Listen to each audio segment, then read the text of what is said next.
తెలంగాణలో మున్సిపల్ ఎన్నికల కౌంటింగ్ కు ఏర్పాట్లు చివరి దశకు చేరాయి. రేపు ఉదయం నుండి ఓట్లు లెక్కిస్తారు. మధ్యాహ్నానికి క్లారిటీ వస్తుంది. గత అనుభవాల దృష్ట్యా పోలీసులు జాగ్రత్తలు తీసుకుంటున్నారు.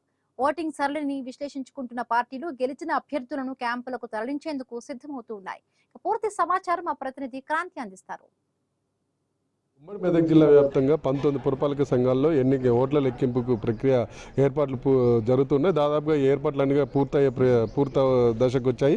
ప్రధానంగా మనం చూసుకున్నట్లయితే సంగారెడ్డి జిల్లాలో 11 పురపాలక సంఘాలు, సిద్దిపేట జిల్లాలో 4 పురపాలక సంఘాలు, మెదక్లో 4ంటికి నిన్న ఎన్నికలు జరిగాయి. ఇందులో సంగారెడ్డిలో 76% ఓటింగ్ నమోదవగా సిద్దిపేటలో 82, మెదక్లో 81% పోలింగ్ నమోదైంది. మొత్తం సంగారెడ్డి జిల్లాలో 11 మున్సిపాలిటీలోని 256 వార్డులకి, సిద్దిపేట జిల్లాలో 4 మున్సిపాలిటీలో 72 వార్డులకి, మెదక్ జిల్లాలో 4 మున్సిపాలిటీలో 75 వార్డులకి ఇది నిన్న ఎన్నికలు జరిగాయి. ఈ ఎన్నికలు జరిగిన దాంట్లో మొత్తానికి చూసుకున్నట్లయితే మనం ప్రతి వార్డుకి 2 టేబుల్ ఏర్పాటు చేస్తున్నారు. ఒక్కొక్క 1000 ఓట్లకు ఒక రౌండ్ చొప్పున లెక్కించనున్నారు. మొత్తం ఓవరాల్గా ఇదంతా చూసుకున్నట్లయితే అంత సిబ్బందికి ఇప్పటికే ఈ ఓట్ల లెక్కింపు పైన ఇప్పటికే ట్రైనింగ్ కూడా ఇచ్చారు. 3 దశల్లో ట్రైనింగ్ ఇచ్చారు. దాదాపుగా ఏర్పాట్లు అన్నీ కూడా పూర్తయిపోయి ఇది ఇక్కడ ఓట్ల లెక్కింపులు ఎలాంటి అవాంఛనీయ సంఘటనలు జరగకుండా కూడా పూర్తి సిబ్బందిని అంతా తర్ఫీదు చేసి రెడీగా ఉంచారు. అదనపు సిబ్బంది 10% అదనంగా సిబ్బందిని కూడా అధికారులు ఏర్పాటు చేసుకుంటున్నారు. దాని తర్వాత ప్రస్తుతం మనం చూసినట్లయితే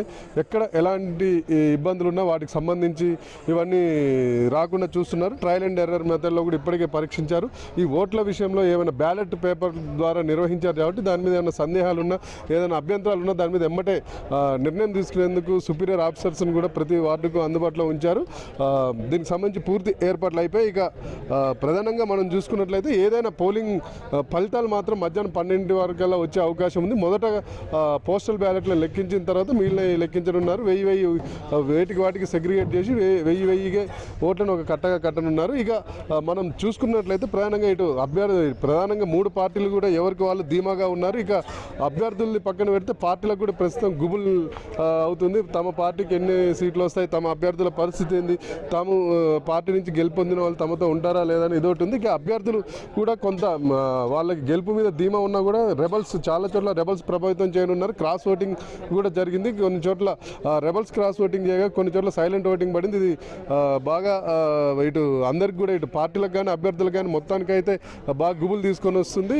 ఈ టెన్షన్లో ఉన్నారు. ఇక కొన్ని పార్టీలు అయితే ప్రధానంగా ఇప్పుడు మనం కొన్ని రామాయంపేట ఈ ప్రాంతాల్లో ఈ మున్సిపాలిటీకి సంబంధించిన తమ అభ్యర్థులను ఇప్పటికే పార్టీలు క్యాంపులకు తరలించే ప్రయత్నం చేస్తున్నాయి. ప్రధానంగా చూసుకున్నట్లయితే ఓవరాల్గా ఎవరికి వాళ్ళు కూడా ఇటు ప్రజల్లో కానీ ఇటు ఆ పార్టీలో కూడా పూర్తి మేరటి ఎవరికి రాదన్న ఒక సందేహాలు అవుతున్నాయి. ఈ తరుణంలో తమ అభ్యర్థులను కాపాడుకునేందుకు సర్వశక్తులు ఒడ్డే ప్రయత్నం చేస్తున్నాయి. పార్టీలు ప్రణాళికలు రచిస్తున్నాయి. దాని తర్వాత రేపు ఫలితాలు వచ్చిన తర్వాత ఈ ఎమ్మెల్యేలు కూడా తమ ఓట్లను ఇక్కడ నమోదు చేసుకునేందుకు వాళ్ళ బలాలను చూసుకొని నమోదు చేసుకునే అవకాశం కనిపిస్తూ ఉంది. ప్రధానంగా మనం చూసుకున్నట్లయితే ఇటు ఇప్పటికే కొన్ని పార్టీలు తమ అభ్యర్థులను క్యాంపుకు తరలిస్తున్నాయి. ఈ ఫలితాలు వచ్చిన తర్వాత చైర్మన్ ఎన్నిక రోజు వాళ్ళని తీసుకొచ్చే అవకాశం అయితే కనిపిస్తుంది. ఇది మొత్తానికైతే ఇది పరిస్థితి.